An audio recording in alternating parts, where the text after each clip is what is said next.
Nabi Isa adalah Yesus, kami tidak terima. Kenapa? Karena kalian belum bisa memastikan Maryam ini siapa. Jadi berdebat dulu kalian sampai 20 tahun atau 100 tahun atau sampai kiamat mengenai Maryam ini siapa. Setelah bisa kalian pastikan Maryam ini siapa, barulah kalian bisa cocokkan kepada Yesus, dan kami mungkin akan menerima cocokmologi yang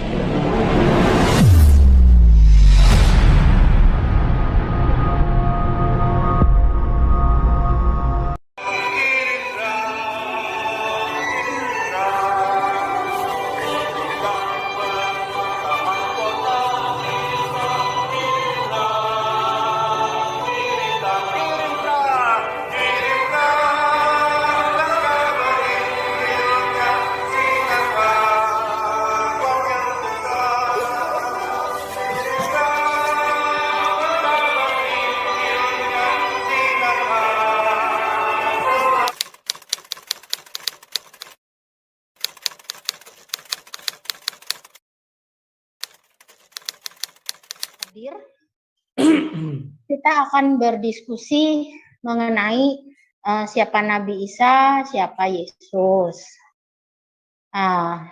Saya akan menarasikan bahwa Yesus Kristus yang diutus ke bumi, kami umat Muslim menganggap sebagai utusan. Kemudian hal-hal yang sudah dipaparkan juga di dalam Injil, saya juga mempelajari, menyelidiki bahwa hidup yang kekal itu adalah mengenal satu-satunya Allah yang benar dan mengenal Yesus Kristus yang Engkau utus. Sehingga dari ayat Yohanes 17 ayat yang ketiga dimengerti dan dipahami bahwa Yesus Kristus adalah utusan. Maka ketika kita melihat Nabi Isa di dalam kami ajaran Islam, Nabi Isa juga sebagai rasul atau utusan kepada Bani Israel, dan terbukti memang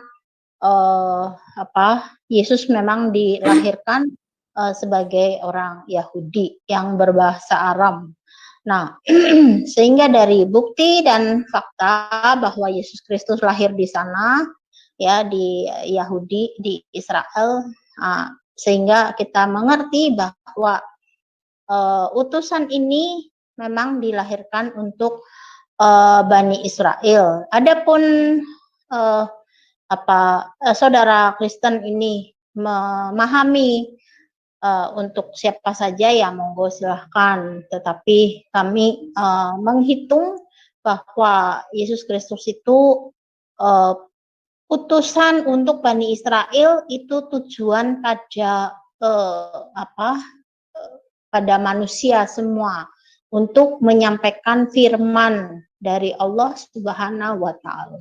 Seperti itu. Jadi opening statement dari saya. Itulah perbedaan antara paham di dalam Islam dan di dalam Kristen. Ya, semoga kita bisa mengurai benang merah sehingga kita mendapatkan pemahaman yang sama, karena dari ayat-ayat Injil juga sudah dipaparkan bahwa Yesus Kristus adalah utusan. Silahkan, mungkin Dr. Husaima akan menambahkan atau cukup saya antar ke Pak Rudi Yohanes.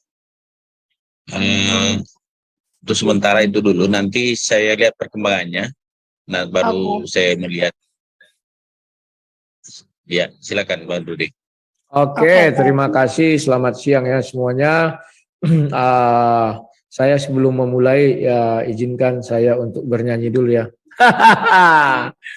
Firman-Mu Tuhan tiada berubah, dahulu sekarang. Nggak boleh nyanyi, Red, karena copyright lo. Nggak kena. Itu kan aku dari suaraku sendiri. Kecuali aku ambil dari video, baru nggak boleh. Sedikit lagi, tiada berubah. Oke, sampai situ saja. Jadi bahwa firman Tuhan itu dari dulu, sekarang, dan selama-lamanya tidak akan pernah berubah. Bahwa yang lebih dahulu ada kitab suci Bible, kemudian baru datang Al-Quran, tidak mungkin yang belakangan itu menutupi yang baru. Kecuali yang belakangan ini bisa menunjukkan bukti-buktinya atau fakta-faktanya bahwa benar di yang datang belakangan ini mengenal Injil, Injilnya apa, mengenal Taurat, isinya apa, atau katakanlah kami memerintahkan kepada Isa menulis misalnya. Atau itu berarti Injilnya Injil Isa.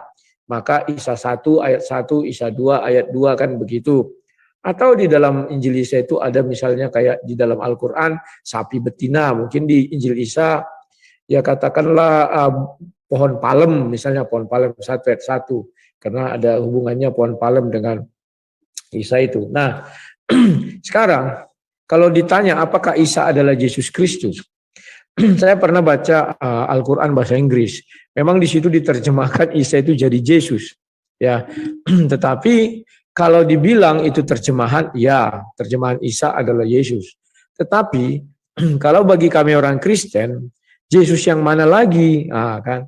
Karena di dalam Alkitab sendiri pun ada 2 Yesus, ya. Sehingga kalian memilih Yesus yang mana? Kalau memang kalian sama-samakan Nabi Isa adalah Yesus.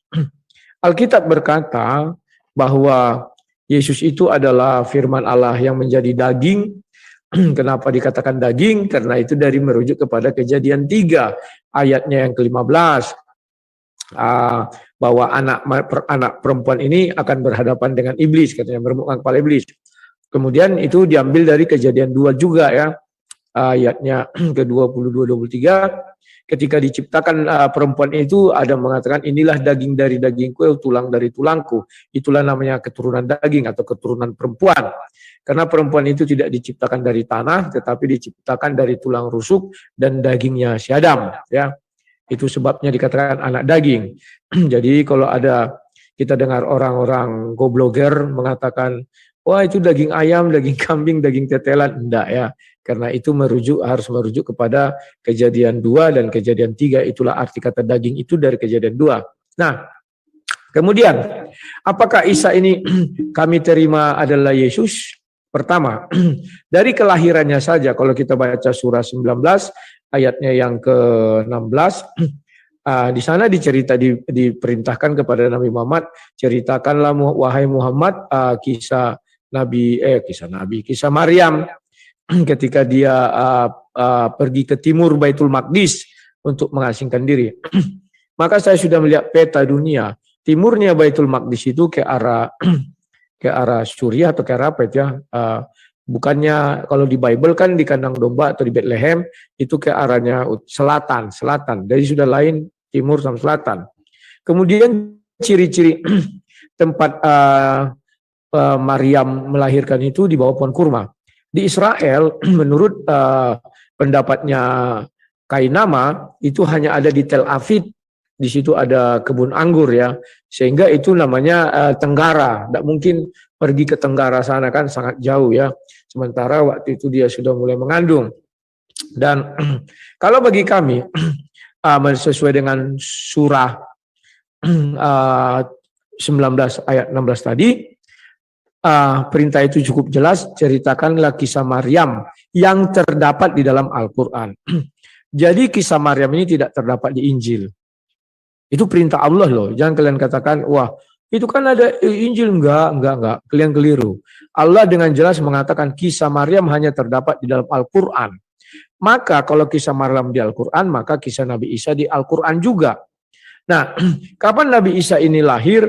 Sesuai dengan kalimat itu, boleh kami pastikan ketika Nabi Muhammad menjadi Nabi, maka adalah sosok Maryam dan adalah sosok Nabi Isa.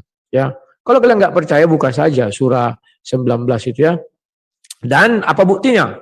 Di surah 22 mulailah diceritakan kisah Maryam itu mulai mengungsi ke timur Baitul Maqdis. Di sana dia mulai sakit, mau ingin melahirkan dan mulai mengatakan, aduhai katanya kan. Dan di sana malaikat Jibril menolong dengan disuruh menggoyangkan pohon segala macamnya. Itu hanya terdapat di Al-Quran. Di Injil tidak terdapat itu. Kecuali umat Islam bisa menunjukkan Injilnya. Maka saya mengatakan, ya, Nabi Isa adalah Yesus. Berarti Injil itu sudah melawan isi Al-Quran yang mana diperintahkan Nabi Muhammad menceritakan kisah Maryam yang terdapat di dalam Al-Quran. Ya. Nah, kemudian apakah Nabi Isa itu sosok yang ada atau sosok yang kita bilang hayalan atau apalah namanya? Karena kan lahirnya pas zaman Al-Quran turun. Sebelum Al-Quran turun Nabi Isa nggak ada. Ya, kenapa saya katakan tidak ada? Karena Nabi Isa di dalam Al-Quran ketika umur 1 hari dibawa bukan 1 hari lah ya, mungkin beberapa hari. Karena jarak timur ke Yerusalem ke tempatnya Maryam itu kan jauh, tidak mungkin ditempuh dalam perjalanan 1 hari kecuali naik burak, syup, langsung sampai. Ya, itu Nabi Isa bercerita dalam buayannya, dia mengatakan aku adalah Rasulullah atau utusan Allah. Itu kalau kalian bisa lihat di surah 19 ayatnya mulai dari 30 dan sampai 35 di mana dikatakan di situ pada waktu aku lahir, wafat dan dibangkitkan ada. Jadi ini sudah cerita yang berbeda ya. Kalau kalian ingin merujuk atau menggali apakah Nabi Isa ini benar ada, yaitu carikan kalian Injilnya. Karena dikatakan di situ Nabi Isa diberi Injil. Injil apa kita nggak tahu kawan ya. Karena bahwa di dalam Al-Quran kisah Maryam itu hanya terdapat di Al-Quran katanya. Nggak ada terdapat di kitab lain ya. Nah sekarang kita kembali ke Yesus. Bagi kami Yesus itu betul ya, firman menjadi manusia. Kapan Yesus itu dikatakan Bapa di sorga? Ketika firman bersama-sama dengan Bapa, maka firman adalah Bapa. Nah, bagi kami Yesus itu adalah Tuhan dan Juru Selamat kami. Kalau kalian tidak terima itu urusan kalian. Tapi bagi kami itu adalah Tuhan dan Juru Selamat kami ya. Apa buktinya bahwa Yesus sudah menyelamatkan orang. 1 masuk sorga ya. Hari ini engkau dan aku bersama-sama di Firdaus. Kalimat di sana Firdaus, Fraideus ya. Dan dalam bahasa apapun Firdaus itu ya ke sorga sana ya kawan-kawan ya. Dan kemudian ada orang bilang, wah itu bukan Firdaus. Ya oke. Ketika Filipus, Stefanus, lupa aku ya. Nanti lihat saja, melihat Yesus duduk di sebelah kanan tahta Bapa. Tahta Bapa itu di mana? Baca Perjanjian Lama. Perjanjian Lama mengatakan di mana? Di sorga ya. Samayimnya entah apa itu ya.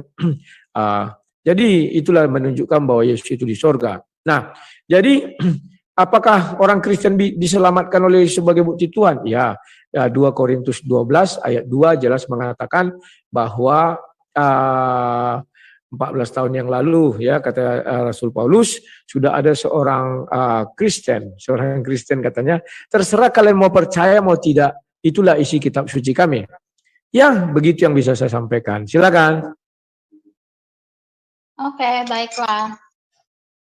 Ya, baik Bang Rudi Yohanes ya. Jadi memang kan tidak ada maksudnya ada sesuatu yang tidak sama antara yang disampaikan oleh Al-Quran dengan Injil yang Bang Rudi Yohanes pegang. Tetapi bukan berarti apa yang di dalam Al-Quran itu dijudge atau dihakimi bahwa yang di dalam Quran itu tidak benar, karena begini, lepas dari agama kita berbeda, itu kita mesti memahami satu hal ya, bahwa pencipta langit dan bumi itu di seluruh antero jagat ini pasti itu sama, Bang Rudi Yohanes ya, setuju ya. Perkara orang memanggilnya memakai nama apa itu karena sesuai dengan wahyu yang turun. Nah, jadi berbeda bahasa.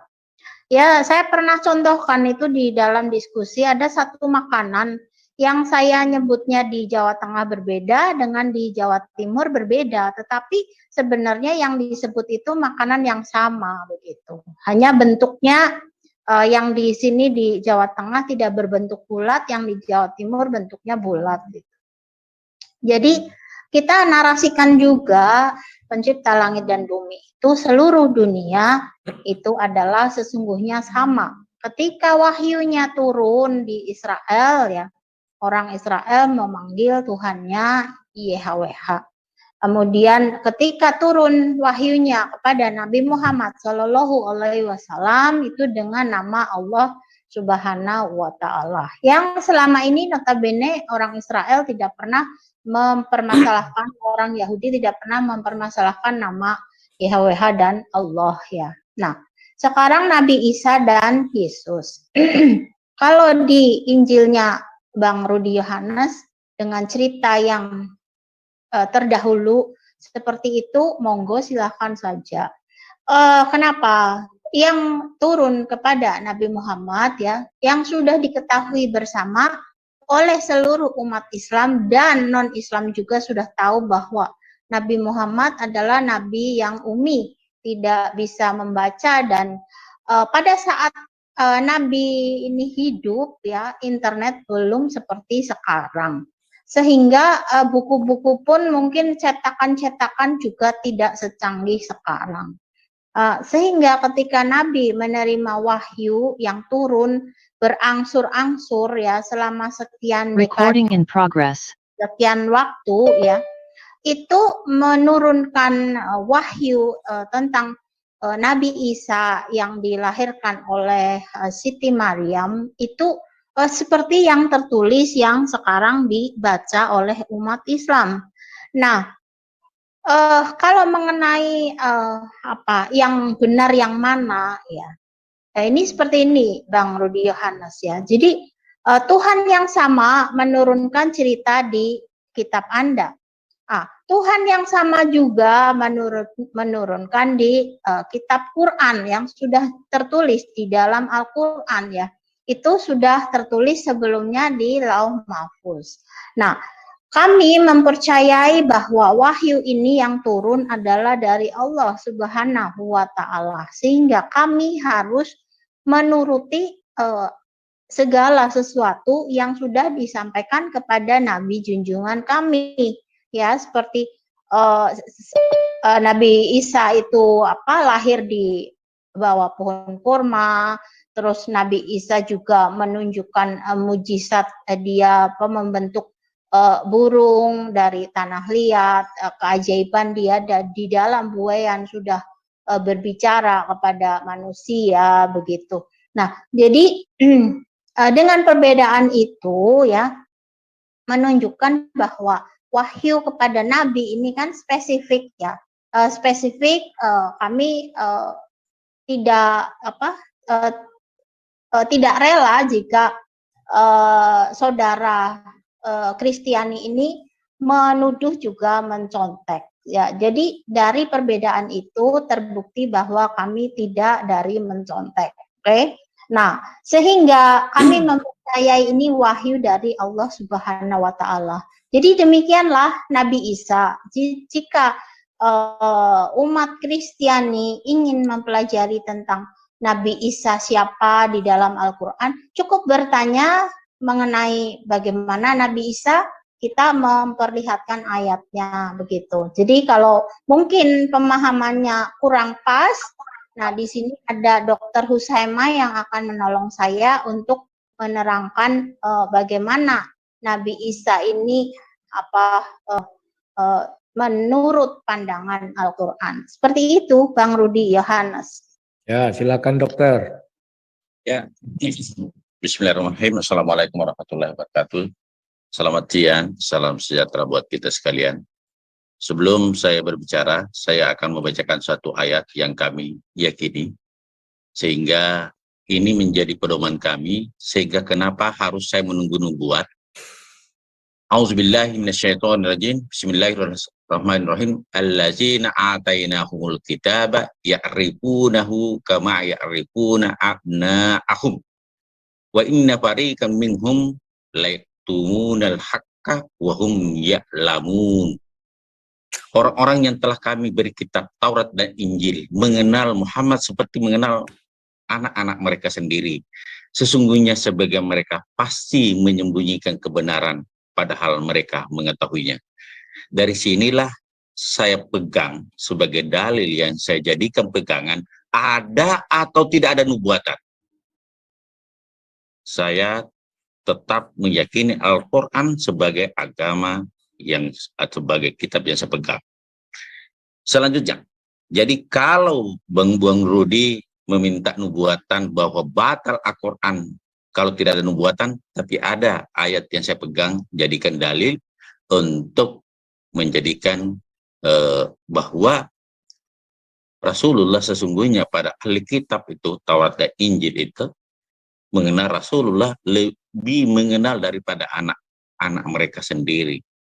Tapi sebagian mereka pasti menyembunyikan kebenaran padahal mereka mengetahuinya. Ya. Ini juga kita bisa dapatkan pada suatu kisah Rasulullah bertemu dengan hadis ya. Tapi saya tidak bisa membukakan bahwa suatu ketika Rasulullah berbicara apakah ada nubuatan dalam Taurat dan Injil. Ternyata ayat itu sudah dirobek. Terus apa yang dikantongi itu? Nah, itulah bukti bahwa dalam hadis itu menceritakan seperti itu. Selanjutnya, pandangan Islam bahwa satu-satunya manusia yang terlahir di bumi ini yang tidak punya bapak biologi dalam pandangan Islam Nabi Isa alaihissalam. Tentu dalam konsep Bible, saudara Rudi, juga satu-satunya orang yang lahir tanpa ayah biologis adalah Yesus. Nah, itu sebagai parameter pertama.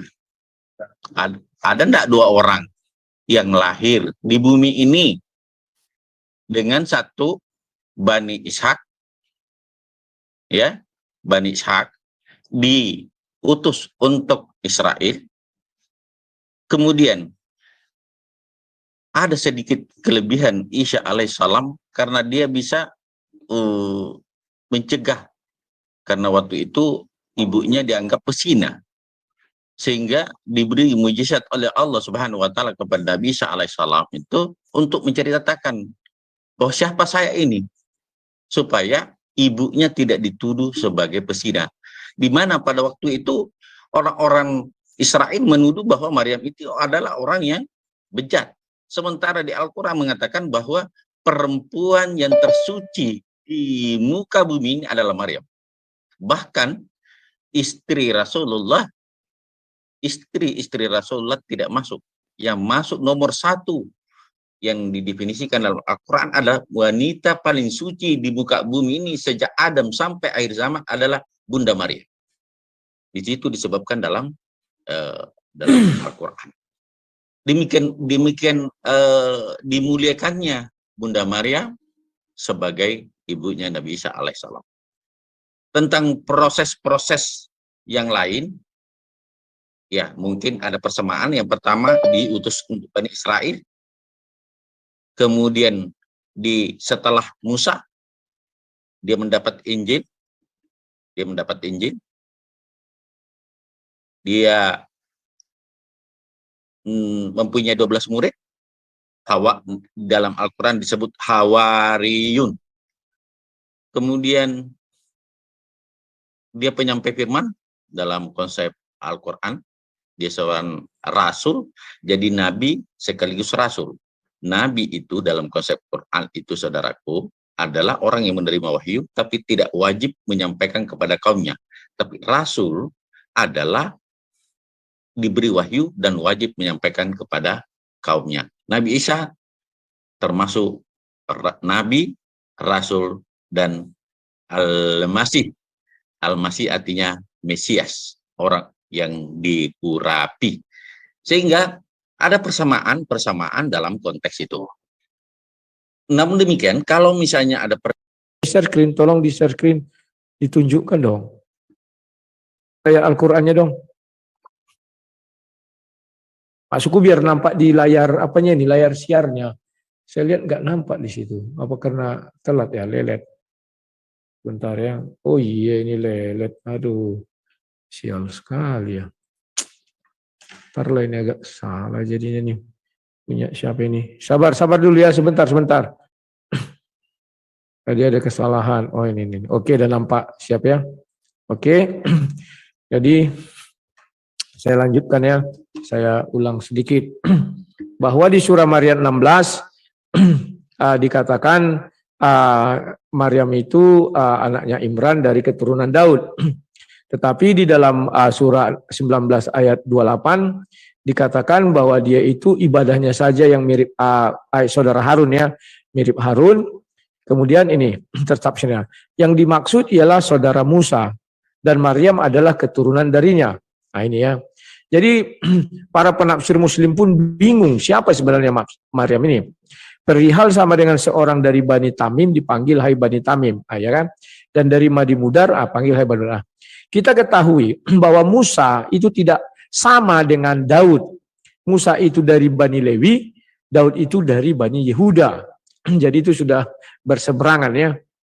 Jadi kalau dibilang yang dimaksud ialah saudara Musa dan Maryam adalah keturunan dari Musa atau dari Harun itu atau Lewi, tidak ya. Ini sudah berbeda. Tadi dibilang dari keturunan Daud, sekarang dari keturunan Musa. Mana yang benar? Mereka sendiri pun di dalam tafsir ini kelahi. Kenapa kelahi? Saling berseberangan dalam pendapatnya. Menurut pendapat lain, Maryam dinisbatkan kepada seorang laki-laki soleh dari kalangan mereka yang bernama Harun. Jadi dia disesuaikan mungkin ya dengan seorang laki-laki yang soleh namanya Harun ya. Ada lagi yang bilang Maryam adalah seorang laki pendurhaka ini ya. Ibnu Jarir dalam meriwayatkan dari seorang di antara mereka bahwa mereka Bani Israel menyerupakan Maryam dengan seorang laki-laki pendurhaka yang bernama Harun, ya kan? Jadi ini ya, mereka bingung siapa sih sebenarnya Maryam ini. Hal yang lebih aneh dari kesimpulan kesemuanya ini, ya lihatlah, penafsir saja bilang aneh. Apa yang diriwayatkan oleh Ibnu Abu Hatim berikut ini. Ia mengatakan telah menceritakan kepada kami aliyah ini segala macamnya. Telah menceritakan kepada kami ini. Hai saudara perempuan Harun, bahwa Maryam adalah saudara perempuan Harun alias juga saudara perempuan Musa yang mengikuti jejak Musa saat Musa dilemparkan ke dalam sungai Nil dalam satu peti waktu ibu Musa masih bayi. Jadi ini sama ya. Jadi Maryam di sini hidup di dalam masanya Musa. Maka kelihatanlah olehnya Musa dari jauh, sedangkan mereka tidak mengetahuinya. Dia ngambil itu dari Al-Qisas 11 ya. Pendapat ini keliru sama sekali katanya, ditentang ya. Karena sesungguhnya Allah SWT telah menunjukkan dalam kitabnya Al-Quran bahwa sesudah para rasul dia mengiringi mereka dengan Isa sesudah mereka. Hal ini menunjukkan bahwa Isa adalah nabi terakhir, tiada nabi lagi sesudahnya selain Muhammad sebagai penutup para nabi. Karena itulah disebutkan dalam kitab Sahih Bukhari melalui Abu Hurairah bahwa Rasulullah pernah bersabda, aku adalah nabi yang paling berhak terhadap Isa, oke ya. Dan masih berlanjut orang ini pertentangannya ini. Seandainya keadaan ini nih, dan tentulah Isa berada sebelum Sulaiman dan Daud. Karena sungguhnya Allah SWT menyebutkan bahwa Daud sesudah Musa, seperti yang disebutkan dalam firman-Nya. Masih bertentangan ya. Dan yang terakhir pertentangannya itu lucu sekali, dibilang gini. Nah, ini kalian bacalah, berribut orang ini ya. Ibnu Jabir mengatakan setelah diceritakan kepada kami bahwa saat Harun meninggal dunia, jenazahnya diantar ke pemakaman oleh 4.000 orang Bani Israel yang semuanya bernama Harun. Jadi orang ini bingung sendiri ya. Harun yang mana nih? Ini Ibnu Jabir juga di sini bingung dia kan. Ibnu Jabir mengatakan pula telah ini bahwa Maryam berasal dari keluarga yang dikenal kesolehannya. Mereka sama sekali tidak pernah berbuat kebobrokan. Dan antara manusia ada yang dikenal dengan kesolehan dan keluarganya. Dan termasuk ada orang yang berikan ini. Ini. Tetapi Harun di sini bukanlah Harun saudara Nabi Musa, melainkan Harun yang lain. Ya, jadi kalau kalian mengatakan Nabi Isa adalah Yesus, kami tidak terima. Kenapa? Karena kalian belum bisa memastikan Maryam ini siapa. Jadi berdebat dulu kalian sampai 20 tahun atau 100 tahun atau sampai kiamat mengenai Maryam ini siapa.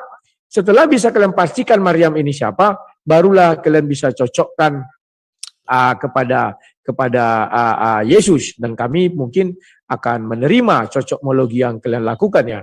Jadi sebelum kalian bisa memutuskan Maryam ini siapa, maaf saja. Kalau kalian tetap mau menyamakan dengan Yesus, kami hanya merelakan namanya Yesus Barabas. Karena hanya Yesus Barabas lah yang tidak disalib. Karena sesuai surah 4 ayat 157 itu tidak disalib ya. Siapa itu? tidak disalib dan dan diserupakan. Yesus Barabas tidak disalib dan dia diserupakan namanya dengan Yesus Kristus. Jadi yang disalib Yesus yang namanya Kristus, yang Barabas tidak jadi disalib. Nah, kemudian kawan, apakah Nabi Isa ini Dia nggak bisa, karena dia nggak tahu. Karena halo, terbuka itu banyak kali apa? Lanjut. Ya. Sekarang, apakah Nabi Isa ini ada di dalam dunia ini? Nah, ini pertanyaannya lagi. Kalau tadi Maryam belum selesai kalian perdebatkan siapa Maryam, kalian berdebat dulu sama ahli-ahli tafsir, sama nenek-nenek moyangnya itu semua, baru kalian putuskan siapa yang Maryam ini, baru kita bisa melihat Nabi Isa. Sekarang, apakah Nabi Isa pernah ada di muka bumi ini? Ya, gampang saja kalian cari saja dalam sejarah dunia manusia ini. Ada nggak satu manusia yang dari umur berapa hari bisa langsung berbicara? Karena yang menyaksikan itu banyak, kan dia berbicara kepada banyak orang Israel itu ya, orang-orang ya bangsanya. Dia berbicara dan menyaksikan itu banyak dan pasti itu diceritakan turun temurun. Ya cari saja di catatan dunia apakah pernah Isa ini ada di muka bumi ini. Kan gampang ya. Oke, saya bukakan dulu surah ini sebentar, surah 19 ya. Kalau mengenai Isa itu di surah 19. Ya, sebentar ya, ketika ayat 30, ingat kali aku bentar ya. Nah ini. Dan dia Isa berkata, sesungguhnya aku hamba Allah, dia memberiku kitab Injil dan dia menjadikan aku seorang nabi. Ini dari buayan loh, umur 1 tahun. Nah, ini. Ya. Nah, maka dia Maryam menunjuk kepada anaknya, mereka berkata, bagaimana kami bisa bicara dengan anak kecil yang masih di ayunan? Ya. Tiba-tiba Maryam Nabi Isa itu langsung berbicara ya. Nah, ini. Nah, ini. Kalau kalian baca ini silakan, ada ini tafsirnya. Ini ya, sekarang ayat 30. Kita lihat Nabi Isa ini berbicara. Mula-mula kalimat yang diucapkan ialah menyucikan zat. Nah ini. Sesungguhnya aku ini adalah hamba Allah. Mula-mula karena dia menyucikan zat Tuhannya dan membersihkannya dari sifat beranak. Dia mengukurkan istrinya sebagai hamba Allah. Firman Allah. Nah ini. Kalimat ini dimaksud membersihkan nama ibunya dari tuduhan zina yang dilontarkan oleh kaumnya. Al-Bakhali mengatakan bahwa setelah mereka mengucapkan tuduhan tidak senonoh terhadap ibunya, saat itu pula Isa sedang menetek pada ibunya. Ini sangat luar biasa kawan. Al-Quran saja tidak pernah berani mengatakan Nabi Isa menetek pada ibunya, tetapi para penafsir ini ilmunya di luar ilmu Tuhan.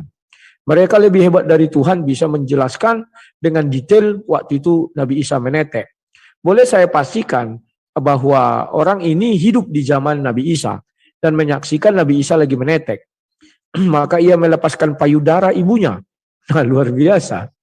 Dan memalingkan mukanya ke arah kiri seraya berkata, sesungguhnya aku ini hamba Allah. Kupikir ibunya pasti akan melompat ketakutan. Karena dia anak yang masih menetek kok udah bicara ya. Dia memberiku kitab Al-Injil dan dia menjadikan aku seorang nabi ya. Nah, jadi kawan-kawan, saya bingung ini. Naufal Al-Bakhali ini apakah Tuhan dengan nama lain ataukah dia ini dia bisa menjelaskan secara detail. Artinya minimal Naufal Al-Bakhali kalau kita katakan dia bukan Tuhan, dia hidup saat itu. Jadi dia melihat Nabi Isa memegang tetek ibunya dan melepaskannya dan meminum. Wah, nanti dibilang aku pelecehan. Tidak, ini dibilang sini loh, menetek ya dan payudara ya. Ini bukan saya, ada. Hamad Ibnu Salaman telah meriwayatkannya. Nah ini, bahwa Isa mengangkat jari telunjuknya ke atas, pundaknya yang sebelah kiri seraya berkata, seperti yang ditafsir oleh firman-Nya. Jadi kawan, Hamad Ibnu Salam ini juga hidup di zaman Nabi Isa. Tapi kalau kalian cari data, ternyata Hamad Ibnu Salam ini bukan hidup di zaman Nabi Isa. Artinya ini kubilang dongeng semua ini tafsir ini. Dongeng. Makanya tugas kalian makin berat. Bagaimana Hamad ini bisa mengangkat, Isa mengangkat jarinya gini. Sementara di Al-Quran tidak ada dikatakan maka sambil mengangkat jari Isa berkata, nggak ada. Dia bisa. Atau di Al-Quran ditulis maka Isa sambil menetek berbicara, nggak ada. Atau kalian mau mencari di Injil, Injil apa? Sampai dunia kiamat takkan ada Injil berbicara seperti ini. Ya. Oke, saya tanggapi dulu ya, Bang Rudi Tunggu. Yohanes ya, sedikit-sedikit Sabar. ya, jangan banyak ya. Sabar, Oke. sebentar. Jangan kepanjangan dong, Rud. Ya, jangan kepanjangan di Saya juga tengah. dikit, setengah orangnya detik. juga. Ya. Setengah Makanya detik. pakai Kalau kamera saya aja. ini mau pergi, Ya, pakai satu kamera. aja minta saya klarifikasi ke Bang Rudi. Kenapa ada kenaikan Isa Al-Masih? Kalau kata Isa Al-Masih satu, tolong dijelaskan kenapa dibiarkan beratus-ratus tahun begitu kenaikan Isa Al-Masih. Kedua, kenapa di Indonesia berjubel-jubel gereja Isa Al-Masih? Apa alasannya? Itu aja dari saya. Mudah-mudahan nanti bisa terima kasih. dijelaskan. Makasih. Aku jelaskan langsung ya.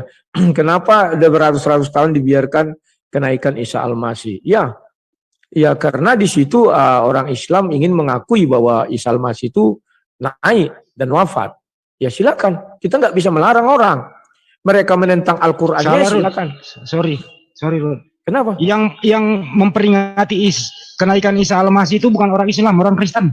Ya. Jangan di-framing, salah.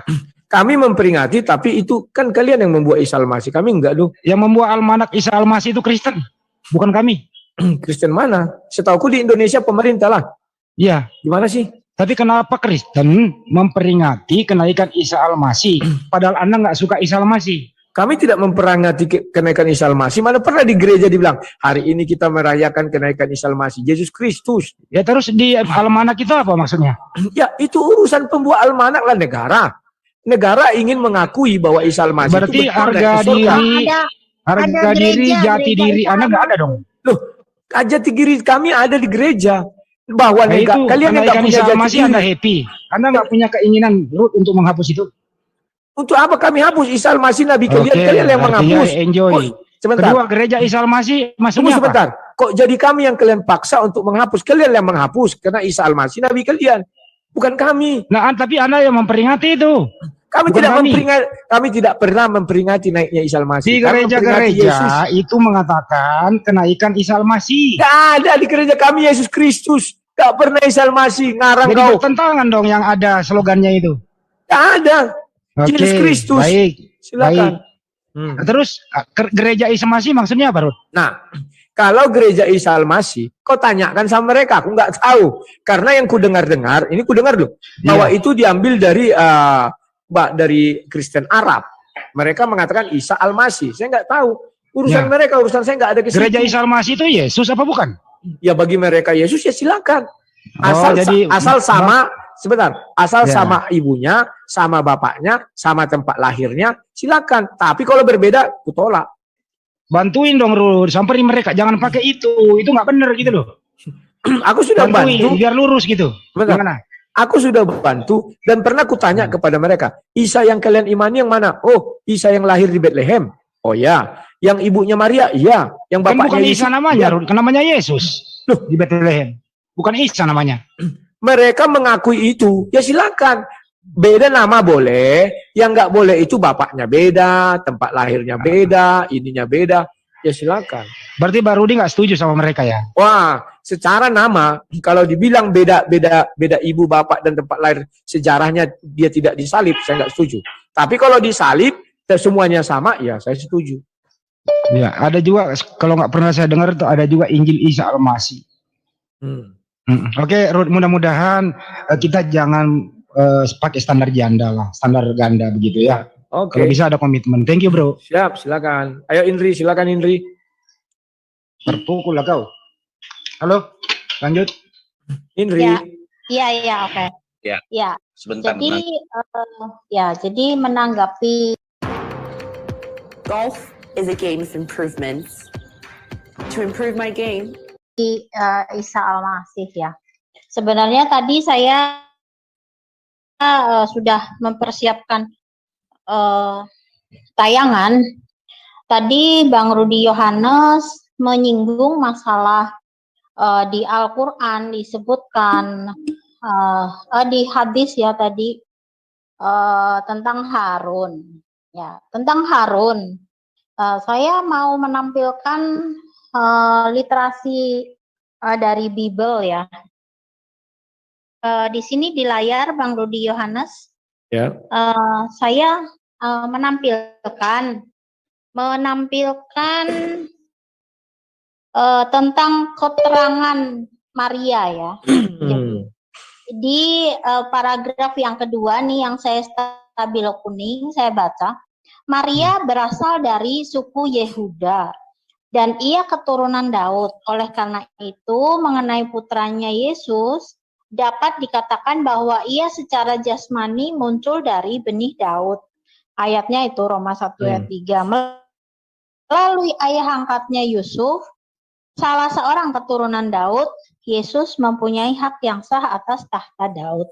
Melalui ibunya, Yesus adalah keturunan benih akar Daud, sehingga ia secara alami memiliki hak turun-temurun atas tahta Daud bapaknya. Nah, sehingga Yesus dinamakan anak Daud ya. Nah, sekarang di bawah, jika kisah turun-temurun benar, maka istri Heli, ibu Maria ini ya, Maria punya ibu adalah Hana, putri saudara perempuan Hana bernama Elisabeth, yang adalah ibu Yohanes Pembaptis. Jadi menurut kisah ini, Elisabeth adalah sepupu Maria. Alkitab sendiri menyatakan bahwa Maria mempunyai hubungan keluarga dengan Elisabeth. Nah, Elisabeth siapa? Yaitu salah seorang anak perempuan Harun dari suku Lewi. Ayatnya di Lukas 1 ayat 5 dan 36. Sebentar saya share ya ayatnya. Lukas pasal 1 ya.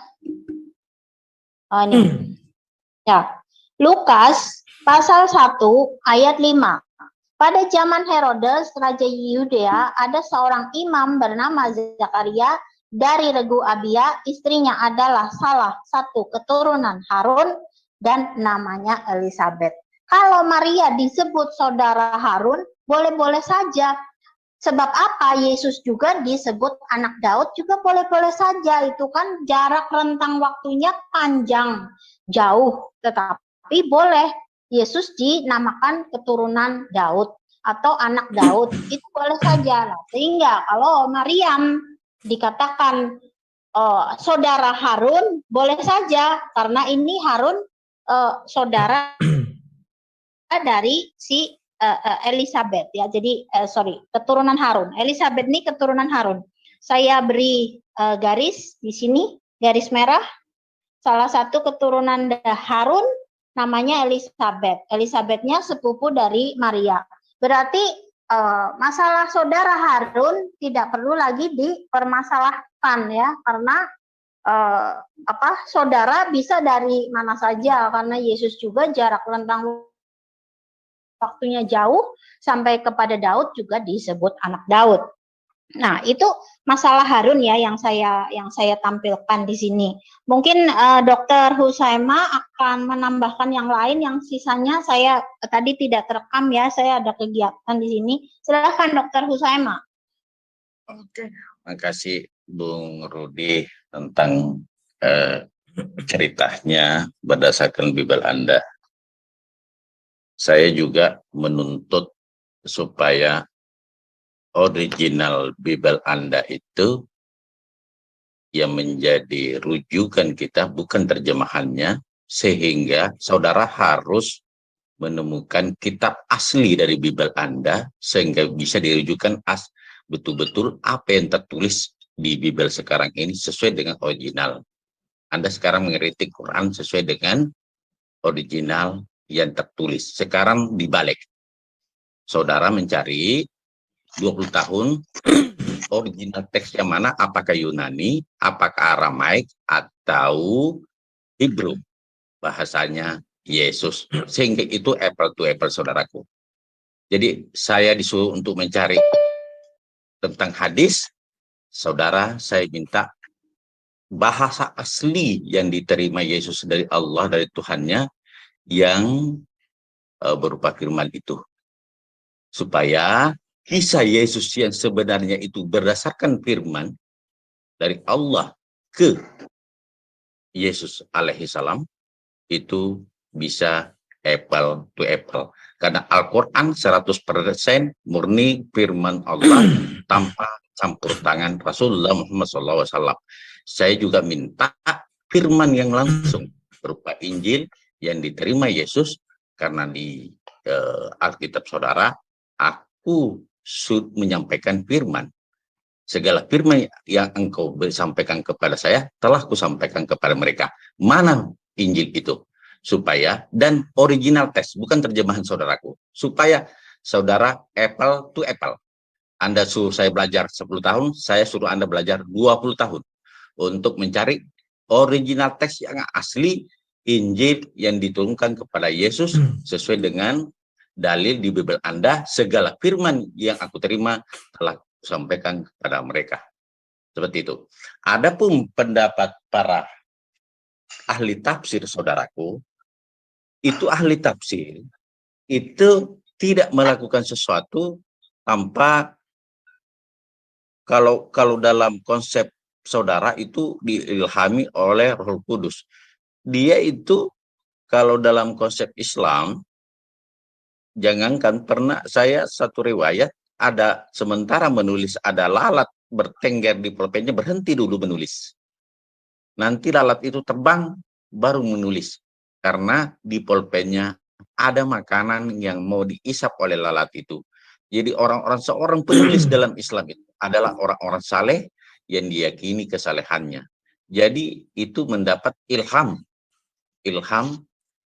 dari Allah Subhanahu wa Ta'ala. Adapun perbedaan-perbedaan yang ada,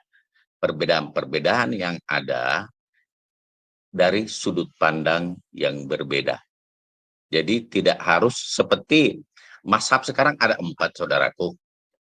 Jadi mazhab ada 4. Jadi Allah itu memberikan tuntunan ini sesuai keadaan waktu itu. Apa yang ada di hati mereka sesuai dengan tuntunan. Tentang hadis itu, kenapa ada berbeda-beda dia punya penafsiran? Karena masing-masing ahli tafsir itu, Quraisy Syihab juga termasuk ahli tafsir, tapi tetap merujuk kepada ayat. Jadi tafsir itu dia tafsir berdasarkan ayat yang dia baca. Kemudian dibandingkan dengan ayat-ayat lainnya, sehingga muncullah penafsiran seperti itu. Seperti contohnya, dia bisa berbicara. Kenapa dia bisa dikatakan sementara menetek? Lazimnya, bayi itu kan menetek. Bukan lebih pintar dari Allah, tetapi Al-Quran memang secara global. Tetapi Rasulullah Muhammad SAW yang menguraikan secara lewat hadis. Kalau tafsir, itu memang para ahli tafsir berdasarkan penafsiran ayat itu. Tapi kita kembali tetap ke original teksnya, tetap ke Al-Quran. Ahli tafsir itu bukan harga mati buat umat Islam. Begitu saudaraku. Yang harga mati adalah Al-Quran dan hadis sahih yang periwayatannya jelas. Itu 2 yang harga mati dalam Islam. Tentang tadi yang sudah diterangkan Bu Indri, ada memang kaidah-kaidah. Kita juga kadang kita mengambil, saya saja nenek ke-7 saya bisa jadikan pam. Jadi ada satu di dalam nasab itu kita bisa mengambil nasab terjauh. Saya keturunannya Lapute Ici. Padahal Lapute Ici itu tuh nenek saya yang ke-7. Kenapa dipakai seperti itu? Karena semua keturunan Lapute Ici itu adalah keluarga dekat saya, sehingga saya tahu, oh ini saudaranya ini saudaranya ini saudaranya ini. Sehingga tidak, kadang nasab itu diambil seperti itu. Nah, orang Arab mengambil seperti itu. Jadi nasab itu dia ambil seperti itu. Sehingga mungkin ada nama sama, ya bisa saja nama sama. Ya, seperti itu barangkali Bung Rudi. Silakan. Oke, terima kasih ya. Saya jawab dulu Indri. Indri, saya tidak ada berdebat mengenai siapa yang Maryam itu. Enggak. Yang berdebat itu penafsir Al-Quran. Bukan saya. Kalau saya hanya membacakan tadi bahwa si Am bilang, wah itu ada 4.000 orang namanya Harun, itulah semuanya itu. Ada yang bilang, oh ada penjahat namanya Harun. Ada yang mengatakan, oh itu Harun saudaranya Musa. Ada yang mengatakan ini dan itu ya. Tetapi di surah 19 ayat 16 jelas dikatakan bahwa Maryam itu keturunan Daud. Kalau di Bible memang dijelaskan dia keturunan Daud. Ya. Dan ingat, orang Yahudi tidak pernah dari keturunan ibu. Gak ada itu. Ya, seolah-olah jadi wah, oh iya Maryam ini keturunan jadi apa si Heli. Heli itu kan orang keturunan Yehuda, istrinya keturunan Lewi, maka dia nggak bisa. Di dalam Yahudi keturunan itu dipatok dari laki-laki ya. Kenapa? Alkitab menjelaskan segala manusia itu terlahir dari laki-laki. Itulah sebabnya dikatakan harus dari menurut keturunan laki-laki penciptaan manusia ya di Kejadian 2. Nah, sekarang saya agak aneh si Indri ini membawa terjemahan dunia baru. Apakah dia masih saksi Jehovah? Jangan-jangan dia menyamar untuk menghancurkan Islam. Si saksi Jehovah tetap. Sorry ya, karena saya lihat ini terjemahan baru ya. Itu punyanya dunia baru itu Watchtower itu ya punyanya saksi Jehovah. Nah, sekarang saya menjawab Pak Usena. Pak Usena mengatakan biar apple to apple mana kitab aslinya ya. Kami memiliki kitab asli itu di museum di Roma, di Israel juga ada. Ya silakan ke sana saja. Memang saya belum pernah melihat ya. Kalian membantah, silakan. Kalian mau ngapa, silakan. Intinya kitab itu ada di sana, yang sudah dikanon di Roma. Ya, terserah kalian mau bilang apa, itu ada buktinya, masih ada. Tapi kalau Al-Quran kan sudah dibakar, nggak ada buktinya. Ya, ya. Jadi yang kalian pegang sekarang pun itu dari tahun berapa? Kalau kita lihat yang di Birmingham hanya 2 lembar. Ya, dan itu pun tidak seperti yang ditulis sekarang di Al-Quran, karena dulu tidak ada tanda baca, ya kan, ibaratnya gundul saja begitu. Itu juga sudah mengalami yang namanya perubahan. Itulah sebabnya surah 2 ayat 79 mengatakan, celakalah orang yang menuliskan kitab suci dengan kedua tangannya dan berkata ini dari Allah dan menjualnya dengan harga murah dengan maksud untuk mendapat keuntungan. Jadi Al-Quran yang sekarang ini juga termasuk di dalam surah itu. Yang dikatakan Allah SWT, yang tidak termasuk yang mana? Yang di dalam hati Nabi Muhammad, itulah Al-Quran, sesungguhnya Al-Quran. Kalau kalian mengatakan, wah itu kan dipelajari Hafiz, siapa yang bisa menjamin Al-Quran yang di dalam nama hati Nabi Muhammad itu sudah tertuang 100% di dalam Al-Quran yang sekarang? Siapa yang bisa jamin? Pasti tak ada, karena akan diminta mana buktinya. Gak ada. Apalagi kalau menyangkut surah Maryam ayat 56-57. Yang menjamin Allah Subhanahu wa taala yang menjamin. Di mana Allah Subhanahu wa taala menjamin? Nggak pernah baca. Aku pernah baca Al-Quran yang di hati Nabi Muhammad, iya dijamin. Bukan Al-Quran yang berupa buku. Keliru kamu. Ya, memang buku itu bukan Al-Quran. Yang Al-Quran itu hafalan. Paham. Nah itu paham. Kamu ini gimana? Itu paham. Yang buku itu bukan Al-Quran. Kamu paham, sudah. Yang dijamin itu yang di dalam hati Nabi Muhammad itu tidak tersentuh oleh manusia, iya. Terus Bible kenapa? Bible nggak ada yang sama, Ruth? Bible yang mana yang nggak sama? Indonesia beda loh sama luar negeri. Di Itu Jepang kan beda, Bible-nya di Arab beda. Terjemahan. Kalau terjemahan disesuaikan dengan bahasa lokal masing-masing. Emang lu ngerti baca aslinya, Ruth? Ya, aku nggak umat ngerti. Terjemahan. Makanya aku baca terjemahan. Artinya kamu berbeda yang lain karena kalian umat terjemahan. Di Indonesia berapa orang yang bisa original teks? Gak masalah. Mau kau bilang kami umat terjemahan, mau kau bilang kami apa, Bible kami sudah ada, oke? Nah memang itu faktanya, Anda nggak bisa baca aslinya kok. Terserah kau, memang kau bisa baca Quran yang asli. Quran yang asli nggak ada. Jangankan kau membaca, melihat saja nggak bisa. Jangankan kau, Nabi Muhammad saja nggak bisa membaca Quran yang asli. Itu biar tahu kau. Ya, jadi Quran yang asli yang di hati Nabi Muhammad, terima kasih. Ya. Artinya terus, saya tidak pernah salah. Kenapa bisa Bible berbeda sih? Bible tidak pada yang berbeda tafsir. Oh enggak, beda. Di Arab beda sama di Indonesia. King James beda dengan LAI. Itu tafsir. Bukan tafsir, sorry, bahasa. Translate, wajar. Orang Inggris, kosakatanya berbeda. Orang siapa lagi yang telepon? Tunggu ya. Di luar negeri King James enggak ada kata Allah. Indonesia ada. Ya, beda makanya dong. Di Arab tidak ada kata Yesus, di Amerika ada kata Yesus. Itu kan karena tafsir ya, itu terjemahan masing-masing. Berarti Kristen Arab dong, salah dong semua Kristen Arab pakai Isa Al-Masih. Bukan Kristen Arab, kau baca Quran. Kau baca Quran nah, Indonesia Kristen Nabi Arab Isa. Salah dong pakai Isa Al-Masih. Kau baca Qurannya daripada Amerika, itu dibuat Yesus. Aku udah pernah baca. Nah, sekarang mana ada? Adalah. Ini kubukakan. Oh, masa enggak ada sih? Ini. Mana ada kata Yesus di dalam Al-Quran? Enggak ada. Al-Quran bahasa Inggris ada lah, gimana sih? Oh, terjemahan. Nah, ya sama, kami juga terjemahan yang kau bilang itu. Sudah, Original oke. teksnya gimana? Aslinya. Memang Al-Quran ada original teks. Gimana sih kau nih? Iya. Dan di depan itu original teks. Yang mana yang... Weh, kalian nggak paham original teks? Aduh. Memang Kawan, Bible ada original kopian semua kok, Rud.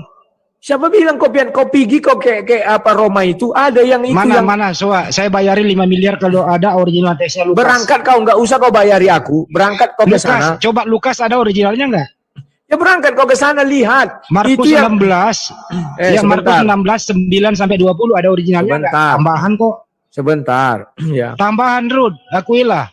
Tambahan itu. Kau mau bilang tambahan, kau mau bilang hantu belau, penting ada yang di yang sudah di kanon itu ada di Roma. Markus 16 sampai 8 doang, enti beberapa tahun, Rud. Sebentar dulu. Lalu ya. kemudian ada 9 sampai 20. Ya. Kau mau bilang apapun itu ada di sana, oke? Oke, Nah, Rud. Jadi sekarang Al-Quran tidak akan kau temukan original teks. Nggak ada. Ya, baik ya itu ya. Orang udah dibakar. Dibakar oleh Utsman. Terus Ini kau bilang sekarang itu yang ada di original teks. Al-Quran ini ada salahnya. Sebentar. Kau berbohong kepada seluruh orang, disaksikan orang banyak ini. Al-Quran yang asli sudah dibakar. Jadi kalian tak pernah melihat original teks. Paham tak? Al-Quran itu sistem pewahyuannya bukan berupa buku, tulisan, hafalan lisan. Nah, itu kamu pandai. Artinya, ya, persoalannya sekarang kita ke Bible, sistem pewahyuannya seperti apa? Yang Nggak kau jelas, lihat kan? sekarang itu bukan Al-Quran, tadi sudah kau akui. Nah, sekarang ke Bible, sistem pewahyuan Bible itu seperti apa? Kau buat saja lah, kau debat dengan sistem aku. pewahyuan Bible itu berdasarkan penelitian. Ya kan, buat aja kau debat dengan aku. Iya, boleh nanti kita debat ya. Tapi jangan marah-marah kalau sama saya, Rud. Wah, mana ada aku marah, aku ngomongnya memang begitu. Yang penting aku tidak menghujat. Kalau kalau suara memang ya kami orang Batak. Ya kita habis-habisan lah nanti masalah data ya. Tapi harus pakai data, kalau ada asumsi stop. Oke, lanjut. Terima kasih ya. Nah, jadi kalau kita bicara original teks, Al-Quran itu tidak punya original teks. Kalau dibilang itu dilafalkan, ya silakan saja. Tetap tidak original teks, artinya lafal original ya. Lafal original kemana kita cari? Itu hanya ada di dalam diri Nabi Muhammad ya. Oke, tadi dia bilang mengenai tafsir. Penafsir itu menafsirkan sama dengan kalian dapat ilham dari Roh Kudus. Saya geli mendengarnya. Kalau penafsir dapat ilham juga dari Allah SWT, berarti mereka nabi. Artinya Allah datang kepada mereka melalui Jibril. Jibril memberitahukan, pada saat itu. Keliru. Sebentar. Ilham itu, saudaraku, bukan Jibril. Ingat, ilham itu adalah malaikat di bawah Jibril. Ingat ya. Tapi kan atas perintah Allah kan. Ya. Ya sudah. Jadi, apapun itu, mau kelasnya di atas Jibril, di bawah Jibril, intinya dia menyampaikan pesan dari Allah, maka dia nabi. Kan itu. Bukan nabi. Bukan nabi. Jadi apa? Semua yang menerima pesan dari Allah itu namanya nabi. Semua yang menuliskan atau mempunyai pengajaran atau bilang itu namanya jadi rasul. Oke. Tapi Paulus dari mana dia dapat? Paulus nabi loh. Dari mana dapat info menulis? Tadi sudah janji nanti kita berdiskusi. Paulus nabi loh. Nabimu pernah di penjara. Dia mantan nabi. Nulis surat. Informasi dari mana tuh? Kau udah janji, nanti kita buat. Keder kan lu, Rud? Kalau itu yang dibahas. Enggak keder. Nanti kita buat sendiri ya. Nah ini jawab dulu singkat aja. Ya, ini Paulus ini nabi. Dia mantan nabi, mantan penjahat, mantan pemburu, pembunuh gitu ya. 2 tahun dia diponis di sidang Felix. Dia nulis surat. Dia nabi. Informasi dari mana dia tulis? Loh, kalau Rasul Paulus jelas ditemui oleh Yesus di Kisah Para Rasul 9. Sesudah itu Yesus mengatakan, sebelum naik ke surga aku akan mengutus Roh Kudus. Berarti Roh Kudus ada dalam dirinya. Jadi Yesus membesuk dia di penjara gitu. Roh Kudus, Yesus tidak datang lagi setelah terakhir dengan Paulus itu di Kisah Para Rasul 9. Roh Kudus membesuk Paulus di dalam penjara. Roh Kudus di dalam hati nggak perlu dibesuk. Dia datang di dalam hati kami sudah ada Roh Kudus. Oh, berarti Tuhan tinggal Paulus konekkan. Jadi Paulus ngarang bebas dalam penjara gitu. Enggak tuh, dan ada Roh Kudus dalam dirinya. Roh Kudus dalam dirinya artinya bukan dari Sang Pencipta ya. Loh, Sang Pencipta di surga. Makanya dengar dulu aku bicara. Oke, lanjut, sorry. Kalau zaman dahulu, Tuhan itu datang dalam tiang awan, tiang api, banyak itu ya, semak berduri, ya. Itu dulu hadir, bahkan dia turun jadi manusia, Yesus. Setelah Yesus naik, Tuhan itu tetap lagi di tahtanya, firman di tahtanya. Yang ada dalam diri kami apa? Roh Kudus. Maka connect kami ke surga bagaimana? Tuhan itu berbicara tidak hadir lagi, berupa burung, berupa tiang awan, tiang api, berupa Yesus, enggak lagi. Tapi langsung ke hati kami. Jadi surat Paulus kitab suci ya? Ya. Oh iya. Surat Paulus. Surat Paulus kitab suci. Ya. Dan aku ada mungkin kok jawabnya slow, kencang dong. Surat Paulus kitab suci. Kan iya aku bilang, masa nanti kencang kau bilang marah. Enggak, lembut kau bilang bener gitu loh. Iya, benar. Ya, lanjut ya. Oke, jelaskan dulu. Kalau kita bicara surah Paulus, takutku Al-Quran itu kenapa dikatakan surah? Itu juga nanti kan. Karena rasul terakhir itu Paulus, dan di kalau lihat kitab tafsir itu atau hadis-hadis memang ada dia pergi ke arah sana kan. Oke, lanjut. Inilah kalau sudah dipotong ini aku lupa lagi menanggapi Pak Sema ini. Apalagi tadi katanya. Oke. Dia bilang saya punya hutang ya. Bahwa saya harus mengacari original text. Begini loh. Kalian terserah terima tidak terima terserah urusan kalian. Yang penting di Bible dalam bahasa Yunani masih yang tua tersimpan itu di Museum Roma karena yang sudah di kanon ya. Dan yang paling tua lagi ada di Roma dan ada di Israel. Banyak itu ya di museum-museum. Terserah kalian mau terima mau tidak. Penting ada buktinya. Kalau Al-Quran kan tidak ada yang dibuat Utsman itu, yang dikumpulkan itu nggak ada lagi. Jadi nggak bisa bilang, wah ini nggak bisa. Kalau kalian masih ada. Tinggal kalian terima atau tidak itu urusan kalian, bukan urusan kami ya. Ya, nah sekarang. Kalau Bapak bilang 20 tahun, saya nggak perlu 20 tahun. Yang saya maksud tadi kepada Bapak 20 tahun sampai kiamat pun itu, ya Bapak harus cari tahu. Kan sudah aku bilang. Penafsir saja berselisih paham di dalam tafsir Ibnu Katsir. Ini hebatnya tafsir Al-Quran. Dibiarkan di situ ahli tafsir berperang. Berperang pendapat. Sama dengan ketika surah, tunggu ya, 232 atau 33 itu ya. Nantilah kita lihat, itu aja dulu yang tadi itu. Itu berperang pendapat. Jadi mana yang mau kita ikuti? Saya sebagai orang yang cari kebenaran bingung. Apakah di sini Harun orang yang 4.000 itu namanya Harun semua? Ataukah Harun yang penjahat? Ataukah Harun saudara Musa? Ataukah Harun lain? Kan ada orang saleh katanya. Jadi bagaimana kalian menentukan Harun itu siapa? Mereka aja berperang sampai kiamat itu. Tafsir Ibnu Katsir tidak pernah dicabut dan tidak pernah direvisi. Oke, itu yang bisa saya sampaikan. Silakan. Oke, makasih Bung Rudi. Jadi yang sering mendekati adalah saudara dari, ada namanya yang saudaranya Maryam namanya Harun. Jadi itu yang mendekati. Memang kalau kita baca tafsir banyak versi, banyak penafsiran, tetapi sekali lagi rujukan kita asli adalah Al-Quran dan hadis. Tafsir itu sebagai pelengkap dalam hal mempelajari lebih lanjut. Sekaitan dengan Al-Quran, saudaraku barangkali ada satu yang perlu Rudi barangkali pahami, bahwa setiap bulan suci Ramadan itu Jibril turun untuk menuntut Rasulullah untuk membaca dan menghafalkan Quran.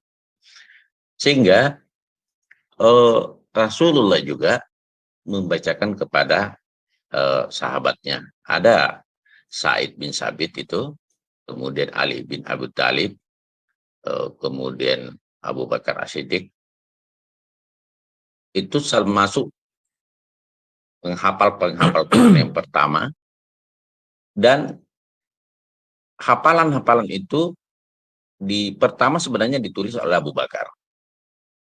Abu Bakar menulisnya dan disimpan di istrinya Rasulullah namanya Hafsah. Nah, pada zaman Utsman bin Affan, dikumpullah semua penghafal Quran. Jadi apa yang tertulis di kulit-kulit itu, di tulang, di apa, kulit binatang dan tulang-tulang itu hanya pembanding. Hanya pembanding. Bukan itu rujukan. Rujukannya adalah yang dihafalkan. Sehingga apa? Kenapa Utsman membakar? Takutnya ada yang menyalahgunakan. Takutnya ada yang menggunakan. Sehingga Quran nanti ada variasi-variasi. Maka seluruh Al-Quran yang sudah tadi dijadikan pembanding itu dihabiskan. Seperti itu maksud dan tujuannya Khalifah Utsman, sehingga tidak terjadi perbedaan-perbedaan. Ada Al-Quran A, Al-Quran B yang notabene dibuat oleh orang-orang yang membenci Islam, pembenci-pembenci Islam itu, nanti dia susun lagi Al-Quran tandingan dengan merubah-rubah atau membuat sesuatu yang baru di kulit-kulit binatang. Sehingga seluruh bukti-bukti itu harus dihanguskan. Sehingga hanya satu Al-Quran yang utuh, termasuk yang disampaikan karena Utsman bin Affan itu mengambil dari Abu Bakar As-Siddiq yang disimpan oleh Hafsah itu untuk disatukan oleh Utsman bin Affan. Jadi Khalifah Utsman bin Affan itulah yang menulis secara utuh dengan penghafal-penghafal Quran. Jadi sekali lagi, setelah duplikat-duplikat atau apa yang tertulis-tulis itu dibandingkan dengan hafalan ternyata cocok, maka dibakar semua oleh Utsman. Untuk apa Utsman bakar? Itu tadi, menghindari adanya duplikat. Jangan sampai hafalan-hafalan ini yang sudah utuh, hafalan sudah utuh, tiba-tiba ada tercecer satu lembar, dia susun juga Al-Quran baru, akhirnya tidak sempurna seperti yang disampaikan, yang ditulis oleh Utsman bin Affan. Dan pada waktu itu yang berbeda adalah qiraat. Yang berbeda adalah qiraat, cara membaca. Jadi original yang keluar dari mulut Rasulullah, yang disampaikan kepada seluruh sahabat dan turun-temurun sampai tabi'in, yang dituliskan oleh Khalifah Utsman, Khalifah ketiga dari Rasulullah SAW, dikumpulkan dalam satu mazhab. Itulah yang ada sampai sekarang. Memang benar bahwa seluruh yang ada waktu itu dibakar untuk menghindarinya terjadinya penyelewengan. Ada yang menambah nanti. Kalau kita tidak bisa percaya, orang-orang luar yang bisa menyisipkan kata-katanya di dalam Al-Quran itu, sehingga terjadi kerusakan atau Al-Quran tandingan. Jadi apa yang tertulis itu, itulah yang di hati Rasulullah SAW. Bukti adalah Rasulullah selalu bersama dengan para penghafal untuk sama-sama menghafal. Kita tahu Rasulullah itu walaupun tidak bisa membaca, tidak bisa menulis, justru itulah kelebihannya. Artinya apa? Tidak ada salinan dari kitab-kitab sebelumnya. Artinya kitab-kitab sebelumnya yang bisa ditulis, Rasulullah tidak pernah membaca, bahwa tidak pernah membaca Torah, tidak pernah membaca Injil. Yang diterima Rasulullah langsung dari Allah, itulah yang disampaikan kepada sahabat-sahabatnya, penghafal Quran. Pada zaman Khalifah Utsman, dari ribuan penghafal Quran, karena banyak yang meninggal, sehingga disitulah dilakukan penyusunan mazhab Al-Quran secara utuh, dan semua duplikat-duplikat itu sekali lagi hanya dijadikan sebagai pembanding. Setelah dicocokkan dengan hafalan dan benar, maka langsung dibakar. Jadi apa yang kita jadikan Al-Quran sebagai tuntunan sekarang ini adalah itulah yang ada di hati Rasulullah, sesuai dengan ayat Al-Quran bahwa saya yang menurunkan Al-Quran, saya juga yang menjaganya. Sesuai dengan dalil,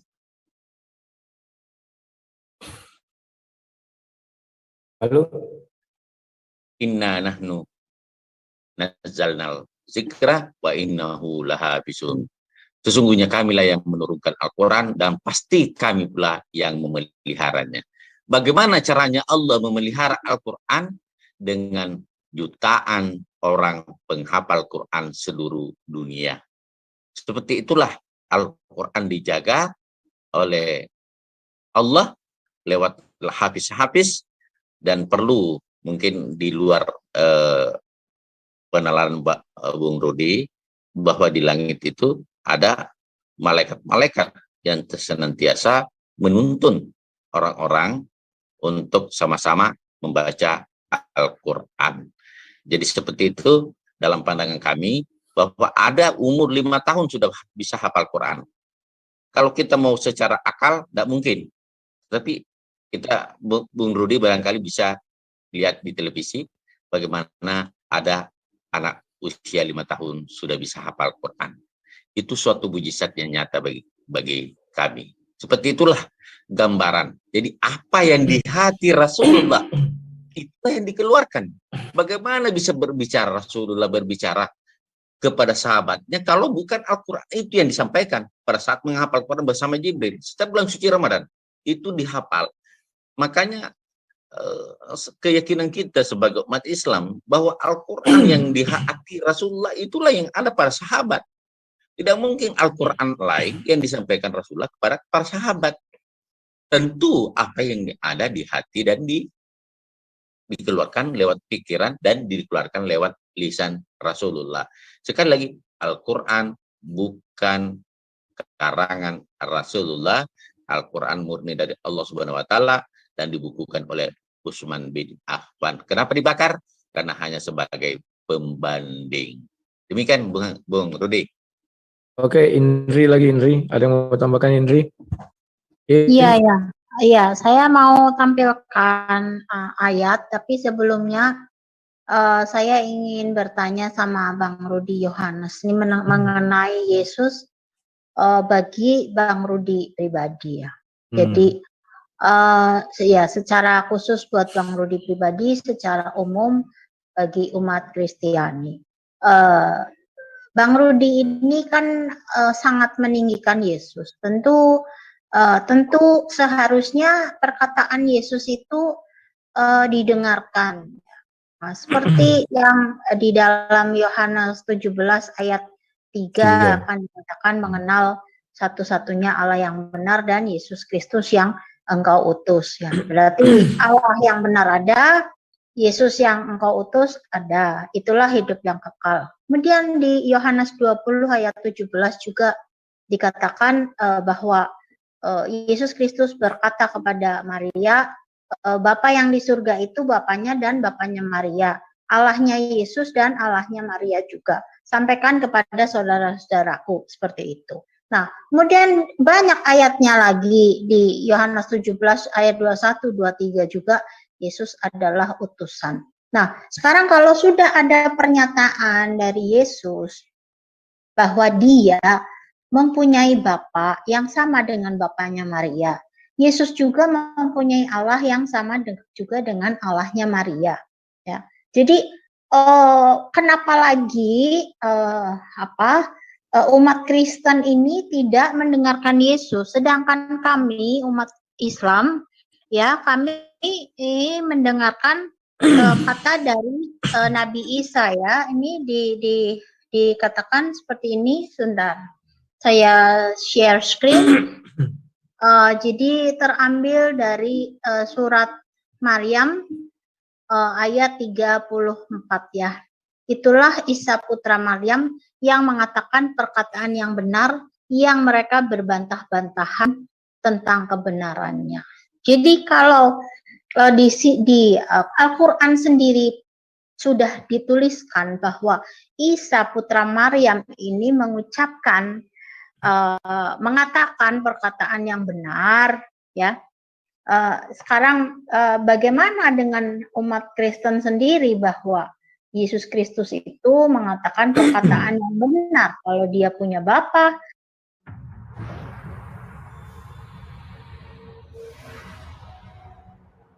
yang sama dengan bapaknya Maria, dia punya Allah yang sama dengan Allahnya Maria. Kenapa itu tidak didengarkan? Tetapi umat Kristen dan Bang Rudi secara pribadi lebih mendengarkan kepada bapak-bapak gereja dengan teorinya Tritunggal. Sedangkan Tritunggal sendiri kan nggak ada di Alkitab. Jadi yang mana yang harus didengar Tritunggal? Apa bapak-bapak gereja? Apa dengar Yesus? Kan begitu. Nah, jadi monggo ditanggapi Bang Rudi Yohanes. Oke, terima kasih. Saya balik dulu ya. Sebentar. Ini masih iklan di tempat siapa nih? Oke, saya tanggapi ya. Dari Pak Usema Rahman. Pak Usema, pernyataan Bapak itu semakin meyakini orang pintar bahwa Al-Quran yang sekarang bukan asli. Bapak sudah mengatakan Nabi Muhammad membacakan, umat menghafal dan dibukukan oleh Utsman, kemudian dibakar. Nah, setelah dibakar, orang mulai bicara Al-Quran. Bagaimana kita menentukannya kalau nggak ada yang asli? Apa yang diucapkannya itu benar? Nah, kemudian Bapak bilang dikumpulkan lagi. Untuk apa dikumpulkan lagi? Kan sudah ada yang asli kemarin itu. Nah, dikumpulkan lagi. Apakah semuanya masih komplit orang yang menghafal itu? Faktanya sudah banyak yang mati. Jadi dari apa lagi mau dikumpulkan? Saya percaya Al-Quran tidak hanya 6.236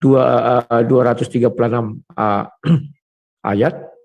Saya percaya itu. Karena selama 23 tahun tidak mungkin seluruh isi hati Nabi Muhammad itu dituangkan dalam Al-Quran. Saya percaya tidak. Kenapa saya percaya demikian? Karena hadis itu adalah menceritakan bagi asbabun, menceritakan asal-usulnya turun. Hadis itu menceritakan selain asal-usulnya turun, juga perjalanan. Kan ada itu. Maka turunlah ayat ini, maka turunlah ini. Kan begitu. Saya percaya masih banyak lagi yang belum masuk. Karena di hati Nabi Muhammad siapa yang bisa nyelami? Nggak ada. Nggak ada yang bisa nyelami. Kemudian Bapak mengatakan bahwa anak-anak sekarang banyak yang hafal Al-Quran. Ya sudah, mereka bisa hafalkan karena ada tertulis ya. Dan Bapak mengatakan Nabi Muhammad itu buta huruf, saya nggak setuju. Karena surah 98 ayat 2 jelas mengatakan Nabi Muhammad membacakan dari lembaran-lembaran. Lembaran-lembaran artinya buku. Kalau bacakan betul, bisa dari hati, dibacakan, diucapkan. Tapi kalau sudah ada kata lembaran, itu nggak bisa. Saya share screen dulu ya. Surah 98 ayat 2 itu ya.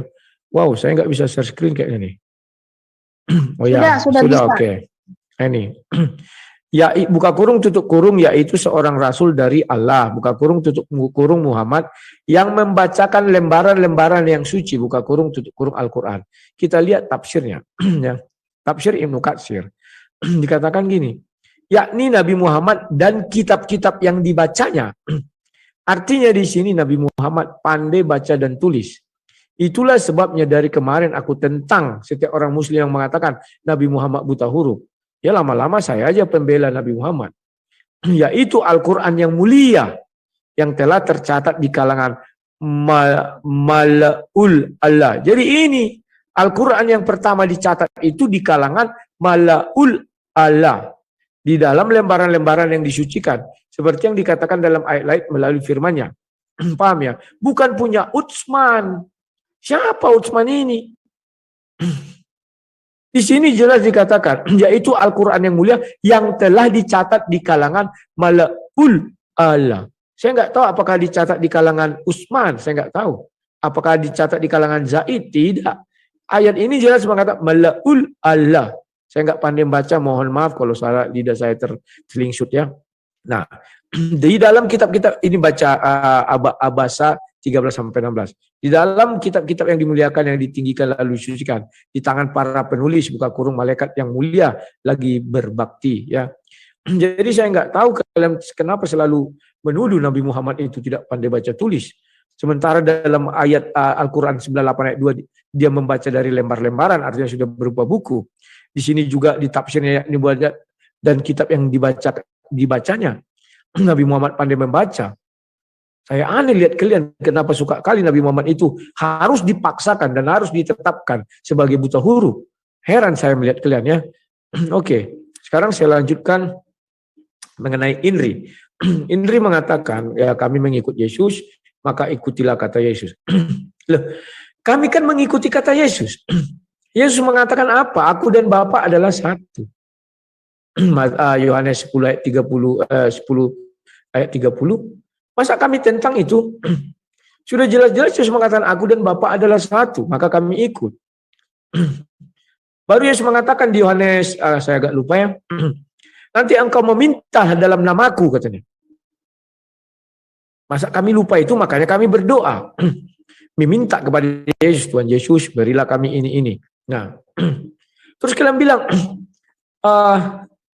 kenapa tidak Tritunggal itu? Aduh, Tritunggal. Itu diwejawantakan di Kejadian 1 ayat 26. Baiklah kita menjadikan manusia serupa dan segambar dengan kita. Kita di sana lebih dari satu alias jamak. Maka diwejawantakanlah di dalam si Adam. Si Adam memiliki tubuh namanya Adam. Memiliki roh Adam. Memiliki suara si Adam. Kejadian 1 ayat 2 dan ayat 3. Demikian juga ketika Tuhan datang dalam tiang awan, tiang api. Kenapa bangsa Israel mengikuti tiang awan itu? Kenapa bangsa Israel mengikuti tiang api itu? Padahal Bapa di surga. Paham enggak? Karena di dalam tiang awan, tiang api itu ada roh Bapa dan ada keluar suara atau firman-Nya. Mereka mengikuti. Wah, berarti tiang awan, tiang api itu adalah Tuhan. Iya Tuhan. Si Musa kan manggil Tuhan. Ya Tuhan. Ya Elohim, ya Yahweh, ya Hashem. Mana pernah dibilang Musa sama tiang awan, tiang api itu? Ya tiang awan, ya tiang api. Tidak ada. Setiap keluar suara dari situ, maka dia mengatakan, ya Tuhan, ya Tuhan. Ya. Jadi itu sudah jelas, ya. Nah, kemudian, kalau kalian tetap memaksakan, nanti kita buat sesi baru. Saya ingin ada Muslim yang jago. Saya yang jago. Oke. Kapan kamu bersedia saya tanyai mengenai Allah, Zat, dan Kalamullah? Gampang itu mah. Ya, kapan ada waktu? Tapi Anda juga kalau saya tanyain jangan dijawab muter-muter ya. Saya tidak pernah mutar. Nanti gini, kita buat kamu bertanya kepada saya 1 jam, saya bertanya kepada kamu 1 jam. Nggak usah, langsung TikTok aja. Kalau bertanya itu panjang. Itu nggak bisa kita explore. Nggak bisa kelamaan. Kalau saya gini, setengah jam. Gini, contoh pertanyaannya, Ruth. Ya, Anda tadi mengatakan Paulus itu ada Roh Kudusnya dalam penjara menulis surat, sehingga suratnya kitab suci. Pertanyaan, waktu Paulus membunuh, menganiaya murid-murid, Roh Kudusnya ada apa tidak? A, ada, B, tidak ada. Dia belum mengenal Tuhan. Jadi Roh Kudusnya belum ada waktu itu? Belum dia belum mengenal pertanyaan Tuhan. Selanjutnya, ya. Sejak kapan ada Roh Kudus masuk ke dalam diri Paulus? Dari mana Anda tahu? Kisah para Rasul 9 ketika Yesus bertemu dia dalam perjalanan ke Damsyik.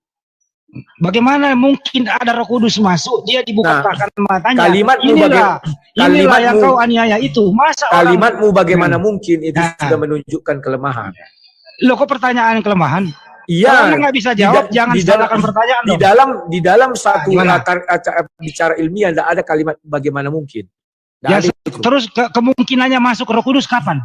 Ke dalam diri Paulus? Tidak. Kamu belajar dulu baik-baik. Kalimat bagaimana mungkin tidak boleh dipakai. Ya, terus kapan Roh Kudus masuk ke dalam diri Yesus? Diri Paulus? Loh, ketika dia menerima Yesus kan sudah aku bilang. Kapan dia menerima? Waktu bertemu dengan Yesus. Di mana ketemunya? Itu kan aku bilang tadi kisah para Rasul 9. Tahu nggak perjalanannya mau ngapain tuh ke Damsyik? Sudahlah, kau buat dulu. Nah, itu perjalanannya ke Damsyik, itu misi masih menganiaya, coy. Iya, makanya ditemukan Yesus. Akhirnya dia nggak jadi kan? Itu kan dibutakan matanya. Betul, makanya nggak jadi dia pergi kan? Siapakah engkau itu? Nah, Apakah gitu kan. setelah itu dia Kata membantai Yesus, orang? Tidak. akulah yang pernah kau aniaya itu. Ya. Setelah Bagaimana mungkin penganiaya Yesus ngasih Roh Kudus? Nah, kalimatmu Gimana itu? kalimatmu juga bagaimana mungkin itu Iya. tidak boleh dipakai. Masuk akal nggak tuh? Masuk akal. Kan Yesus punya kuasa. Jadi kalimat bagaimana mungkin itu tidak bisa dipakai. Jadi Roh Kudus masuk ke dalam diri Paulus dan Iya. ikut menikmati penjara. Kalau saya, bahkan jangankan ke dalam sumur pun saya masuk. Kalau ada di dalam diri saya Roh Kudus, masuk di dalam sumur di mana saya ada, di situ ada Roh Kudus. Roh Kudus kemana waktu Paulus matinya mengenaskan, disalib terbalik, Roh Kudusnya kemana? Loh, kan sudah dijelas. Eloi, Eloi lama sabatani. Oh, Paulus nggak pernah berkata begitu. Itulah pelajaran yang kami ambil. Itu pertanyaan Yesus. Ini Paulus nggak pernah ngomong kayak gitu, bro. Itu dengar, itu pelajaran yang kami ambil. Semua manusia yang mau mati, Roh Tuhan keluar dulu dari dalam dirinya, baru mati. Tidak ada tulisan di Paulus ya bahwa Eli lama sabatani, nggak ada. Jangan dikarang. Boleh nggak? Gua kasih timer nih, boleh nggak? Nah, gini aja. Dulu ini ya, nanti. Aku dengan itu aja ya. Jadwalkan aja aku dengan dia biar kita lihat. Jadi gini loh dia. Nanti jadwalkan aja kalau dia berani. Dia berani dong. Konsep ketuhanan nanti kita ya. Ya, oke, sebentar ya. Konsep ketuhanan. Kita nanti topiknya tentukan Tuhan kita masing-masing. Jadi ya, kamu sebutkan dulu nama Tuhan peserta. Anda. Tunggu, kamu bukan peserta. Oke. Lanjut. Oke. Jadi kawan-kawan nanti mengenai Paulus, mengenai ini nanti ya. Kalau di dalam kami bahwa di dalam diri Yesus itu sama dengan kami ada Roh Bapa ya. Maka ketika disalib, Eloi bersama Tani, Allahku, mengapa engkau meninggalkan aku? Jadi kami selagi masih ada di dalam diri kami Roh Bapa, kami tidak bisa mati. Semua orang yang mau mati, roh itu keluar dulu, baru mati. Karena roh tidak bisa mati. Ya, itu kalian paham ya. Nah, oke. Itu dulu yang bisa saya sampaikan karena ini sudah jam 12. Ya, nanti sebelum ditutup barangkali Bung Rudi. Silakan. Jadi di surat 98 itu ia kerau ada dua makna, membaca dengan kertas, membaca tanpa kertas. Jadi ia kerau. Jadi memang penafsir terjadi perbedaan pandangan, saudara. Lebih saya sampaikan, tapi ada yang mengatakan bahwa ia kerau, artinya membaca tanpa kertas. Jadi kalau di situ lembaran-lembaran itu, di situ lagi perbedaannya. Kenapa terjemahannya seperti itu? Yang sesungguhnya kalau kita ambil bahasa aslinya ia telu. Jadi saya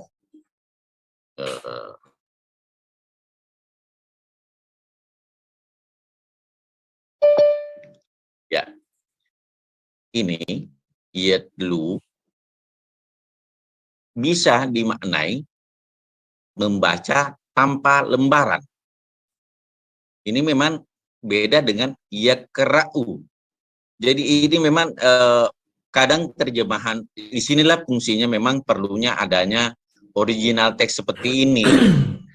Kadang keliru dalam menafsirkan satu ayat, maka masih bisa diperbaiki. Jadi ada yakra'u, ada yatlu. Bisa di share screen. Aku lihat tidak nampak mana yang kerau. Di share screen dulu biar nampak di layar besar itu. Karena bahasa Arabnya aku lihat di sini rasulan mina alahi. Ya, ini bahasa aslinya. Oh, berarti yang ini bukan bahasa asli itu ya? Ilahi mina rasulan. Itu bahasa yatlu. Ini yatlu. Berarti ini bahasa Arab ini bukan asli nih. Sorry mataharatan suhafan yatlu ilahi mina rasulun. Yatlu itu. Oh, itu yatlu. Ya, yatlu. Yang tengah. Oke, terima kasih. Tanpa lembaran-lembaran. Itu di situ. Ini lembaran-lembaran inilah yang perlu memang menjadi perdebatan para ulama. Ya. Begitu, Mas Bung Rudi, saudaraku. Oke, aku bisa sedikit tambah ya, sedikit aja sebelum kita tutup ini.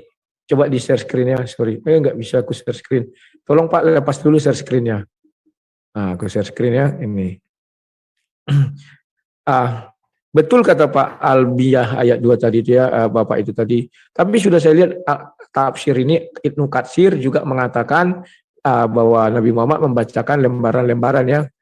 Nah ini ya, tafsirnya Jalalain juga sama. Ya, membacakan lembaran-lembaran ini ya.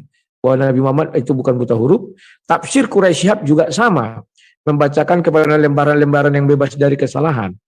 Jadi terimalah kenyataan bahwa Nabi Muhammad itu bukan buta huruf. Kalian jangan senang Nabi kalian buta huruf. Saya lebih senang Nabi Muhammad itu cerdas, jenius. Mungkin hanya saya saja yang nanti mengaku itu. Terima kasih. Silakan closing penutup lah. Udah jam berapa mau makan dulu? Iya, saya mau menambahkan sedikit saja, tidak banyak closing statement juga. Jadi begini, Bang Rudi Yohanes, tadi Bang Rudi Yohanes kan mengatakan bahwa Yesus katakan aku dan Bapa adalah satu. Tadi saya share screen dari Yohanes 17 ayat 21 dan 23. Yesus menyamakan aku dan Bapa satu supaya sama seperti aku inginkan mereka semua adalah satu. Jadi aku dan Bapa satu ini bukan satu tunggal, tetapi satu jamak, ya satu jamak yang sama dengan banyaknya orang yang mengikuti Yesus. Jadi Yesus inginkan orang yang mengikuti Yesus itu satu, seperti Yesus dan Bapa juga satu. Tetapi satu bukan satu tunggal ya, satu jamak. Sehingga teori bahwa Bang Rudi Yohanes menyembah Yesus itu ya, itu harus memilih mau menyembah Yesus apa menyembah Bapa, karena aku dan Bapa adalah satu, tetapi satu jamak, bukan satu tunggal, satu esa, satu sebiji, bukan. Jadi seorang Tuhan, bukan. Tetapi aku dan Bapa di Yohanes 17 ayat 21 sampai 23 itu Yesus yang menyamakan. Aku ingin mereka semua sempurna menjadi satu, seperti aku dan Bapa adalah satu. Mereka semua yang sempurna itu ada berapa orang? Banyaknya. Nah, aku dan Bapa itu adalah satu. Itu Bang Rudi Yohanes mungkin next time ya harus jelaskan itu. Aku dan Bapa adalah satu. Satu tunggal, satu jamak. Kalau satu tunggal berarti oke, Tritunggal betul. Tapi kalau satu jamak ya yang seperti dinarasikan oleh Yesus, satu jamak berarti satunya Tuhan, satunya utusan. Cocok seperti Yohanes 17 ayat 3. Mengenal satu-satunya Allah yang benar dan mengenal Yesus Kristus yang Engkau utus, itulah hidup yang kekal ya. Jadi closing statement kita pada saat siang hari ini bahwa apa yang dipahami Bang Rudi Yohanes ya seringkali harus melalui diskusi-diskusi seperti ini supaya ada dari pihak Muslim yang bisa menjelaskan kepada Bang Rudi Yohanes ya, khusus untuk ayat-ayat Bible ya mungkin saya bisa berdiskusi selalu dengan Bang Rudi Yohanes menyingkapkan apa yang Yesus katakan sehingga kita benar-benar dari kata-kata Yesus kita mendengarkan Yesus Kristus seperti tadi ayat yang saya sampaikan bahwa umat Muslim ini di dalam Al-Quran percaya bahwa Isa putra Maryam itu mengatakan perkataan yang benar sehingga kita harus mendengarkan perkataan Isa putra Maryam. Begitu Bang Rudi Yohanes. Oke, sambut penutupanku untuk Indria. Great man. Got some compromising information. Ya terima kasih ya, Mbak akhirnya Indri. di closing ayat dan penjelasan dari Dr. Husaima juga Bang Handi Salebas juga kita bisa menarik kesimpulan masing-masing. Akhir kata, wassalamualaikum warahmatullahi wabarakatuh. Ya, terima kasih Bu Indri, ini penutup dari saya juga closing statement. Ya nanti mohon dijadwalkan aku dengan siapa tadi ya, lupa aku, Zulfikar atau Hendy Cilebes, lupa aku ya, yang tadi lah pokoknya. Karena mirip-mirip kulihat orangnya dua kayak kembar menurutku ya. Nah nanti kita diskusikan itu biar kalian terbuka apa itu Allah, apa itu zat, apa itu kalamullah, dan apa itu apa namanya itu, ini kok alik lagi itu ya, 99 nama itu ya. Bukan topiknya nanti Ruth, ya, membuktikan Tuhan kita masing-masing aja dulu. Oke, Standar boleh. aja dulu. Boleh. Ya, Tuhan Ya. Anda namanya siapa? Ada datanya enggak? Gitu aja dulu santai. Jangan Oke. terlalu jauh lah. Nanti kamu nggak bisa jawab kalau terlalu jauh. Ya standar aja dulu, oke? Siap. Lanjut. Oke. Nah, mengenai si Indri tadi bilang mengenai Tritunggal itu kan tunggal tapi bermakna jamak. Ya memang begitu, tunggal bermakna jamak. Bukan tunggal itu langsung satu begitu. Karena di dalam diri Tuhan kami ada roh dan ada juga firman. Ya. Bahkan bukan sejak zaman Yesus ada Tritunggal itu aja. Ketika Musa bertemu dengan tiang awan, dia kan selalu ikut tiang awan itu kemana pergi. Yang api. Dan dia selalu bilang, ya Tuhan, ya Tuhan. Bukan dibalangnya, ya tiang awan, ya tiang api. Enggak ada Tuhan bilangnya. Dan orang itu selalu sujud kepada tiang awan dan tiang api itu ya. Jadi kami mengikut Yesus ini bukan sembarangan. Karena memang secara logika, ya tidak ada satu yang tidak di dalamnya tidak ada bisa dipisah-pisahkan lagi. Contohnya manusia inilah, saya satu tunggal, mana ada Rudi dua, hanya satu saya. Saya unik dan tunggal. Tetapi di dalam diri saya tersusun dari apa? Tubuh, di dalam tubuh banyaknya darah segala macam. Yang kedua roh yang menghidupkan. Yang ketiga suara saya. Ini aja tiga ini. Ya, oke Bang Rudi, nanti dijadwalkan saja, minta Bang Handi menjadwalkan kapan kita bicarakan tentang ehad. Ya. Bisa saya sedikit? Ya, silakan Pak penutup, silakan. Ya, Pak Uzaima. Terima kasih banyak saudaraku. Thank you ya bro. Atas waktunya saudaraku. Apapun itu, mari kita sama-sama mencari kebenaran. Karena dari Bang Rudi lah mungkin saya memacu untuk lebih belajar lagi. Jadi kita mengambil hikmah di balik semuanya, bahwa apapun itu saya tetap menjadikan Yesus sebagai utusan Allah, sebagai keimanan kami, Nabi Isa sebagai utusan Allah yang dimuliakan oleh Allah. Kalaupun saya salah, Anda tidak mengimani Nabi Muhammad SAW, salah menempatkan Yesus, berarti Anda celaka. Gitu Bang Rudi. Tapi kalau Anda semua benar, tidak mengimani Rasulullah, saya yang benar, maka begitu. Jadi saya mengimani Yesus sebagai utusan Allah. Begitu. Dan saya mengimani Nabi Isa alaihissalam sebagai utusan Allah. Siap. Demikian Bung Rudi, apapun perbedaan-perbedaan itu, itulah menjadi keyakinan kita masing-masing, tetapi saya berharap kita sama-sama mencari kebenaran. Demikian saudaraku. Oke, terima kasih semua. Ditutup. Kita harus tutup hati ini, tidak boleh ada dendam di antara kita. Begitu saudaraku. Siap. Silakan ditutup, udah lapar. Ditutup dok, langsung dok. Ya, silakan. Saya kira demikian pertemuan kita pada hari ini. Saya ucapkan terima kasih banyak kepada Bung Rudi dan semua netizen, dan mohon maaf jika dalam perdebatan ini ada hal-hal yang kurang berkenan. Itu sepenuhnya bukan kemampuan kami sebagai manusia biasa. Dan saya kira demikian. Wastabiqul khairat, wabillahi taufiq wal hidayah. Wassalamualaikum warahmatullahi wabarakatuh dan selamat siang. Waalaikumsalam warahmatullahi wabarakatuh. Sampai jumpa. Yuk, sama-sama. Sampai jumpa.